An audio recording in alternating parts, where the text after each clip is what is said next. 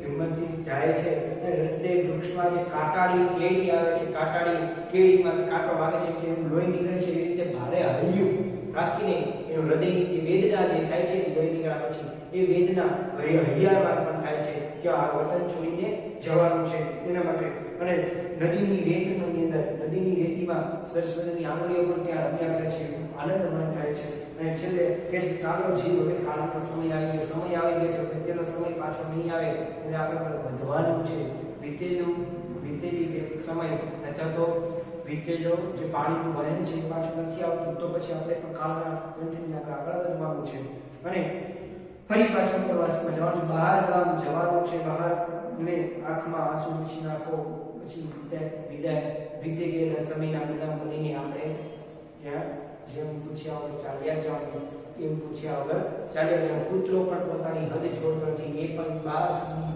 હદ પોતાની બાગર સુધી આવે છે પછી ત્યાંથી પાછો એ પણ સાથ લેતો નથી અને છેલ્લે કે છે ખેતરમાં જોઉં છું ત્યારે જાણે કે પોતે આ બે હાથ ઊંચા કરીને મને બોલાવતી અને વારતી રોકતી એ રીતે લાગે છે એ ભ્રમણા હકીકત નહોતી ભ્રમણા અને અંતે રિસાયેલું બાળક પોતાની માને બોલાવે એમ કવિ એમ કે છે મને પણ મારું વતન જ્યારે બોલાવતો એવું લાગે છે તે ભ્રમણા હતા તે હકીકત નહીં જો અહીં આપણે કાવ્ય સરસ રીતે સમજ્યા અને આશાપૂર્વક સમજ્યા હશો તો આજનો વિડીયો પૂર્ણ કરીએ ધન્યવાદ આભાર